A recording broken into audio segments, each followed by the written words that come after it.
All right. Hello, this is Erin Fedeson from the Washtenaw Voice, and here today is Mr. Frank Huey, and he's going to give us a short presentation on the Ebola virus. You want to take us away? Sure. So what I have here is a very minimalist diagram of the process of the infective nature of the Ebola virus. There's a lot of stuff left out here. You can talk for days upon days just on the process of the virus coming into the body and attaching itself to the cell. And this process itself is somewhat unknown, exactly how it gets into the cell. But there's a whole bunch of steps right here that would just fill this whole board. But once the virus is in the cell, it allows it to propagate, load itself up, and while it's in the cell itself, the cell produces, and these are the initial cells that aren't very selective in what it finds as foreign bodies. They just kind of go around and patrol. Cells come later that allow more specific responses to certain diseases. But these guys just kind of roam around and say, oh, here's something that should be here, I'm going to eat it, or I'm going to attach some things to it, or maybe I'll blow out some chemicals at it. Certain things they can do like that, but it's not very specific. It's not in any way capable of handling such an unknown viral particle like this. So once the virus is in the cell produces all types of chemicals, cytokines, chemokines, chemicals that will produce a coagulation cascade, tissue growth factors that allow platelets to start coming and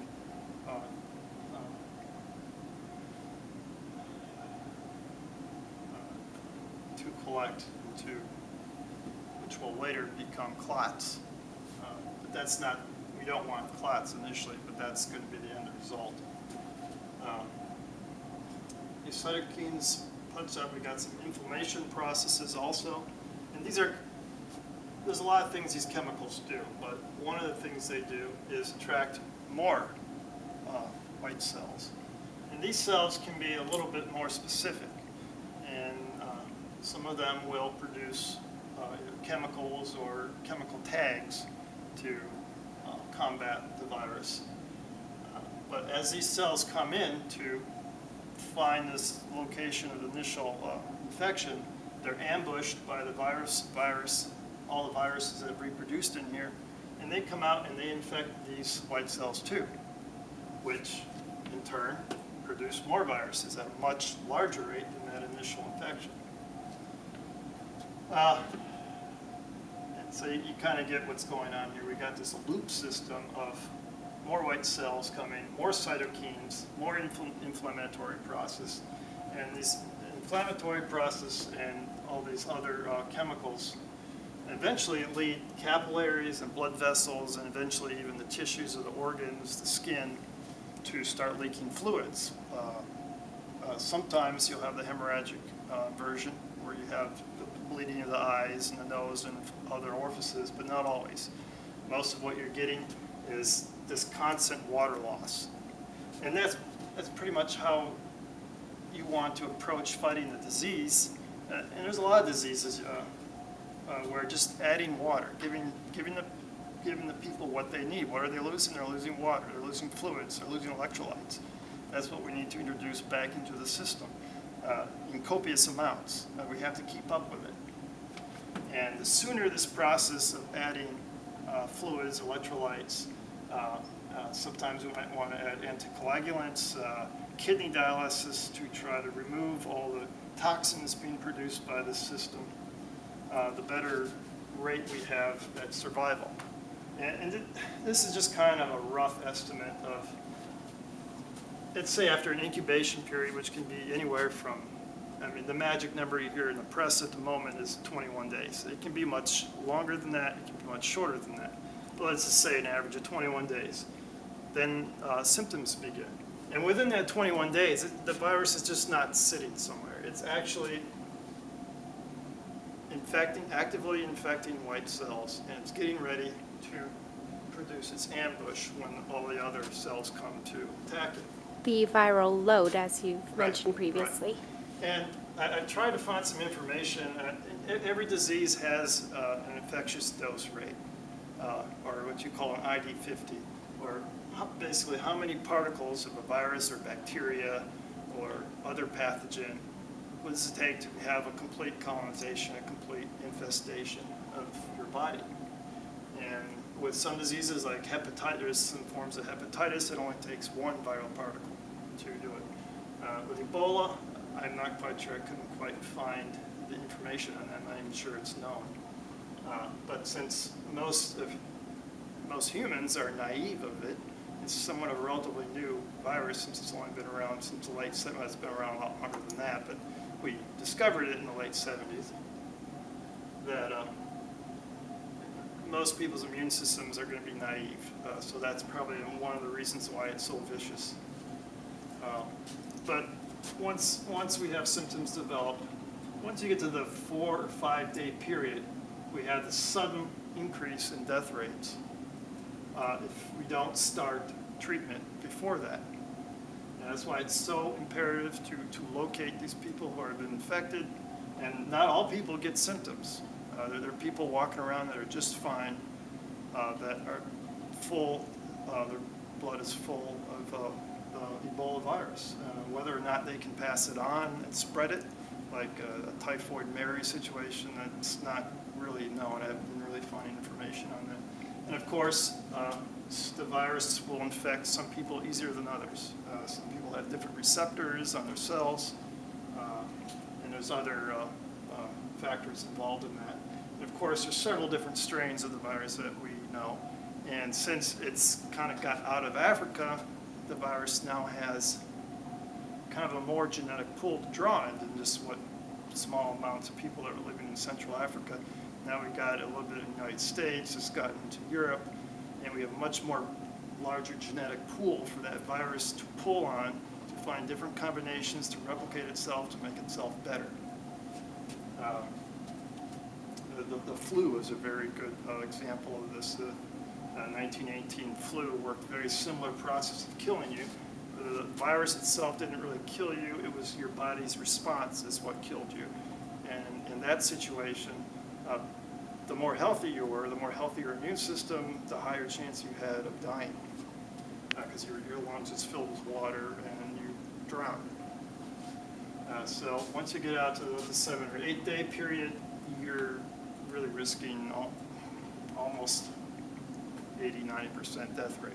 Of course, we have different factors that go into that. It's just a rough estimation. And then there's reports of people terrified of this going airborne. I just don't see that happening. We have other viruses that are very similar. Lassa virus, I believe, is one. Marburg, hantavirus, and those are pretty much viruses that spread in fluids, and they've been around for eons. We just recently discovered some of those in this century, but it doesn't mean they haven't been there in the human population with occasional pockets. And one of the bad things and one of the good things about this virus is it kills so fast.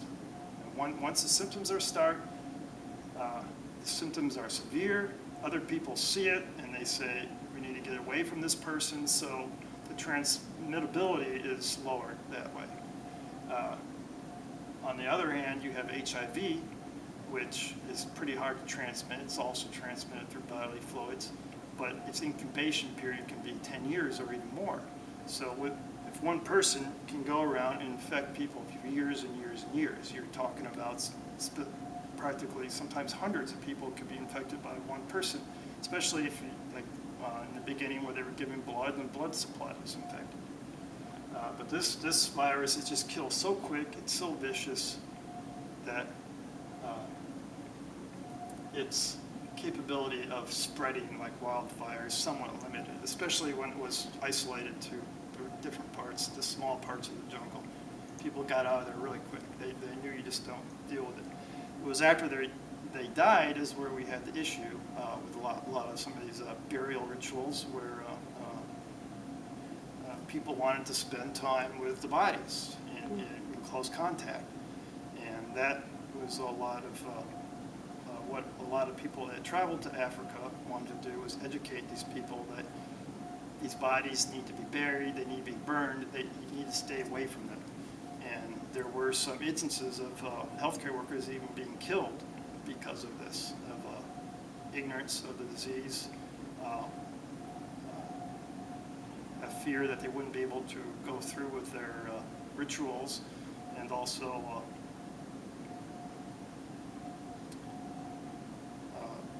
even reports that the healthcare workers themselves were purposely going around infecting people. So when we're trying to battle a disease like this, we're just not battling the disease itself, we're battling ignorance, we're battling fear, and we're battling thousands of years of culture.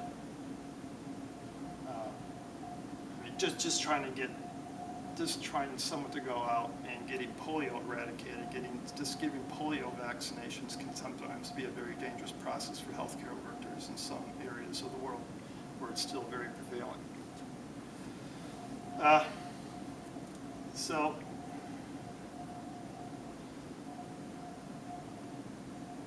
that's pretty much it as far as a quick overview of the infective process, and there's just reams and reams and reams of data and articles that can be read to see more what's actually going on in this process, how the virus hijacks a cell, how it releases itself, the certain chemicals that allow the other white cells to come and be ambushed, and also different treatments that we have other than just giving tons of water. We do have, there's some antiretroviral drugs that are used for HIV that may or may not work because it kind of replicates and attacks the immune system in somewhat of a similar manner as HIV does, just a much, much faster rate.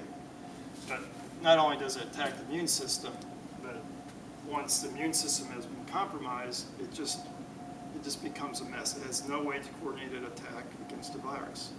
And after that is compromised and the virus moves on and infects all the organs, infects all the tissues, it's very good at infecting different types of cells. It's not like a specific cell like some diseases. Like malaria mostly preys on red blood cells to replicate and survive. So it's very good at what it does.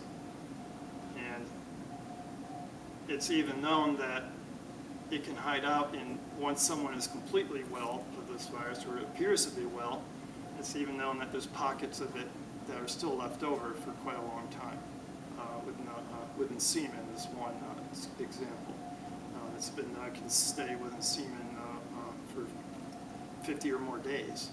Whether or not it's infective in that state, it's not well known. But I don't think anyone's going to test that very quickly. So that pretty much wraps this up.